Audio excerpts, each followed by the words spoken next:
ओम नमः शिवाय। गुरुर्ब्रह्मा गुरुर्विष्णु गुरुदेवो महेश्वरः गुरु साक्षात परब्रह्म तस्मै श्री गुरवे नमः। भगवान की कृपा जब होती है तो कुछ भी असंभव नहीं है। कोई उसको चमत्कार कहे, कोई पाखंड कहे या कुछ भी कहे, लेकिन भगवान की कृपा जब होती है तो कुछ से कुछ हो सकता है। कालिदास एक मूर्ख था। वही कालिदास इतना बड़ा विद्वान हो गया कि पुरा कवि नाम गणना प्रसंगे कनिष्ठिकाधिष्ठित कालिदास अद्यापि तत्तुल्य कवेर भावात अनामिका सार्थवती बभूव। कि कवियों की जब गणना होती है तो पहला नंबर कालिदास का आता है, और अनामिका उंगली को अनामिका ही कह दिया गया क्योंकि दूसरा कोई वैसा कवि नहीं हुआ। कालिदास क्या हुआ था? एक राजा की पुत्री थी विद्योत्तमा। उसने कहा कि मैं शादी उसी से करूंगी जो मेरे को शास्त्रार्थ में हरा देगा। देश भर के संसार के सारे विद्वान आते थे और वो सबको पराजित करके भगा देती थी, अपमानित करके। विद्वानों ने कसम खा ली कि इसकी शादी तो किसी मूर्ख से करवाऊंगी।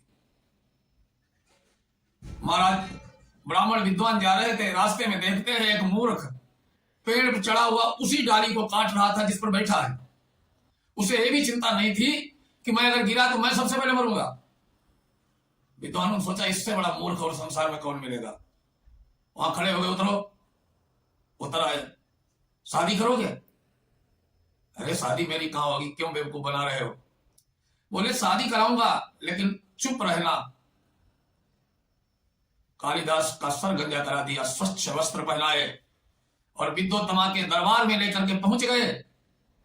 बोले कि ये मेरे गुरु जी हैं, मेरे को आपने पराजित कर दिया है, इसलिए मेरे गुरु आए हैं आपसे शास्त्रार्थ करने के लिए। लेकिन गुरु जी मेरे मौन हैं, वो केवल इशारों से ही आपके प्रश्नों का उत्तर देंगे। विद्योत्तमा तैयार हो गई, दोनों आसन लगाए गए, सारा दरबार लगा। विद्योत्तमा ने एक उंगली उठाई। कालिदास समझे कि मेरी एक आंख फोड़ना चाहती है। कालिदास ने दो उठा दी। विद्वानों ने उसका फैसला किया, निर्णय किया कि आपने कहा है कि ईश्वर एक है, आत्मा एक है, तो हमारे गुरु जी ने कहा आत्मा के साथ जीवात्मा भी है, इसलिए दो है। विद्योत्तमा ने कहा, ऐसे हाथ उठाया। कालिदास समझा मेरे थप्पड़ मारना चाहती है। उन्होंने घूसाव बनाया। महाराज विद्योत्तमा बोली ये क्या जवाब है? विद्वान बोले आपने पूछा है कि तत्व पांच हैं, पृथ्वी जल आकाश वायु तेज। तो हमारे गुरु जी का कहना है कि जब पांचों तत्व मिलते हैं तभी तो संसार का निर्माण होता है। विद्योत्तमा ने समझा है वाकई में विद्वान है, ब्राह्मण है। शादी हो गई। कालिदास अपनी पत्नी को लेकर घर आए। बाहर से ऊंट निकल रहे थे। कालिदास मूर्खों जैसा भाग खड़ा हुआ, उष्ट रहा उष्ट रहा उष्ट रहा, ऊंट ऊंट ऊंट कहकर भाग लिया। महाराज विद्योत्तमा को बड़ा दुख हुआ, ये तो मेरी शादी भयंकर मूर्ख से हो गई है। उसने कह दिया भाग जाओ, यहां से निकल जाओ। कालिदास को भगा दिया गया उसके घर से। कालिदास भागता हुआ दुखी मन से जाकर के माता काली के चरणों में पड़ गया। अपनी जीभ काट के चढ़ा दी माता काली पर कि मेरी इस वाणी से जो शब्द निकले उससे मेरी धर्मपत्नी को कष्ट हुआ है। हे मां, आप ही मेरा सहारा है। काली माता प्रसन्न हो गई और विद्वान वरदान दिया। कविता की, विद्वता की अनंत शक्ति प्रदान कर दी भगवती काली ने। वो कालिदास बन गए। कालिदास घर में आए, दरवाजा बंद था। कालिदास संस्कृत में बोले अनावृत कपाटम द्वारम देहि, दरवाजा खोलो, रास्ता दो। महाराज विद्योत्तमा ने अंदर से आवाज दी अस्ति कश्चित वा विशेषः, लगता है इसकी वाणी में कोई विशेषता आ गई है। राजा महाराज कालिदास को दरवाजा खोल के स्वागत किया।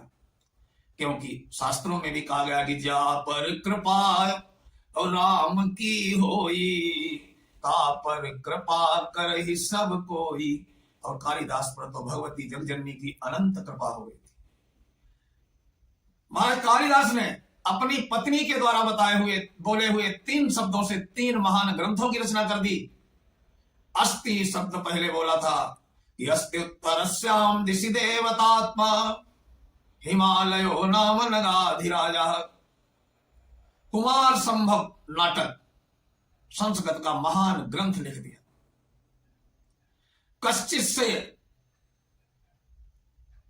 कश्चित विरह विगुणा स्वाधिकारात् प्रमत्ता मेघदूत नाटक लिख दिया।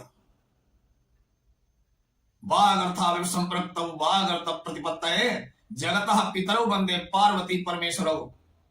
पहला शब्द है रघुवंश महाकाव्य का। रघुवंश महाकाव्य की रचना कर दी। तो जो लोग कहते हैं कि साधना से कुछ नहीं है, सब पाखंड है, वस्तुतः उनको ईश्वर की कृपा का कोई भान नहीं है, कोई एहसास नहीं है। ईश्वर जब कृपा करता है, भगवती जब कृपा करती हैं, तो एक चींटी को भी पहाड़ के से लड़ने की ताकत दे देते हैं।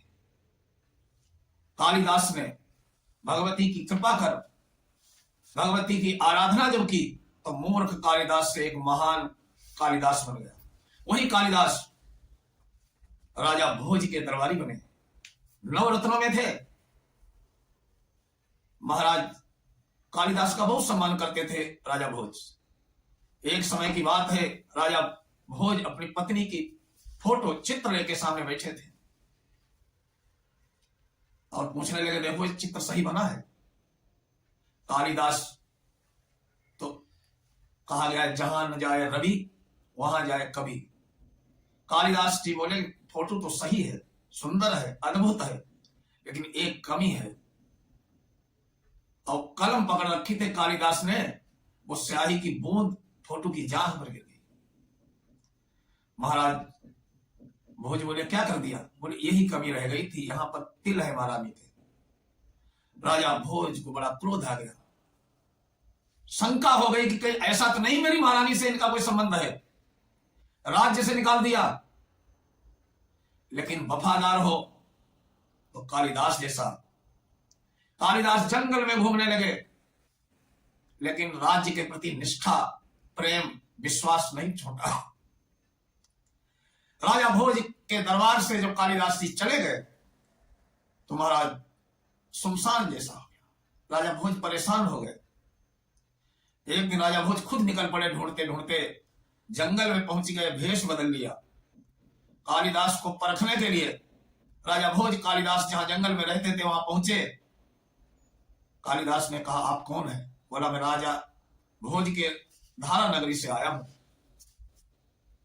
तुरंत कालिदास को महाराज भोज की याद आ गई। उन्होंने कहा महाराज भोज कुशल से तो हैं? राजा भोज कहने लगे भोज तो मर लिए। कालिदास रो पड़े कि यद्ध धारा निराधारा निरालंबा सरस्वती पंडिता खंडिता सर्वे भोर मुजराज भूमगता। कि आज धारा नगरी निराधार हो गई है, निरालंबा सरस्वती। राजा भोज के धराधाम त्यागने से सरस्वती पुत्रों का, विद्वानों का सम्मान करने वाला कोई नहीं रह गया है, इसलिए सरस्वती भी निराश्रित हो गई। पंडिता खंडिता सर्वे, कोई विद्वानों का सम्मान करने वाला नहीं रहा, इसलिए सब खंडित हो गए, क्योंकि राजा भोज संसार से चले गए। राजा भोज गले लिख गए कालिदास के, रोने लगे। कालिदास और भोज दोनों चिपट के एक दूसरे से रो रहे। कालिदास ने फिर श्लोक बना दिया, अद्यधारा सदा धारा सदा लंबा सरस्वती पंडिता मंडिता सर्वे भोज राज भुवेशती। तो ये कालिदास की ताकत नहीं थी, इस मां सरस्वती का ताकत थी, भगवती काली का आशीर्वाद था। कोई निष्ठा से श्रद्धा से करे तो। कालिदास जी ने राजा भोज से बड़ा हंसी मजाक भी होता रहता था, क्योंकि शास्त्र कहते हैं काव्य शास्त्र विनोदे ने कालो गच्छति धीमताम् व्यसनेन च मूर्खाणां निद्रया कलहेन वा। काव्य शास्त्र की चर्चा करने में विद्वानों का समय व्यतीत होता है और मूर्खों का बेसने ताश खेलेंगे, जुआ खेलेंगे, उल्टे सीधे काम करेंगे, निद्रा या सोएंगे या अथवा कलह झगड़ा करेंगे। दोनों विद्वान थे, चर्चा होती थी। एक दिन राजा भोज कालिदास से बोले, मूर्ख। कालिदास बोले, महाराज, चलन न खादन हसन न जल पे द्वाभ्याम तृतीयो न भवामि राजन किम कारणम भोज भवामि मूर्खः। कि राजन, मैं बात करता हुआ हंस नहीं रहा, खाता हुआ चल नहीं रहा हूं, दो लोग कहीं बात कर रहे हैं, उसमें मैं का कौन कहां कैसा करने के लिए तीसरा नहीं पहुंच रहा हूं, तो मैं मूर्ख कैसे हो गया? हे राजन, मैं मूर्ख क्यों हूं? मूर्ख के 3 लक्षण कालिदास ने बताए हैं। चलते हुए खाना, बात करते हुए हंसना। अब कोई 2 लोग अपने सलाह करने बैठे, जाकर कान, हाँ भाई क्या है, क्या था, कौन है, कहां, ये करने वाले मूर्ख बताए। तो ये बात है कि भगवती की साधना में, तपस्या में, आराधना में बहुत ताकत है। ऐसी कोई चीज नहीं है। धर्म अर्थ काम मोक्ष, चार पुरुषार्थ जो बताए गए, जो हम चाहते हैं भगवती सदैव वो हमें देने के लिए तैयार रहती है।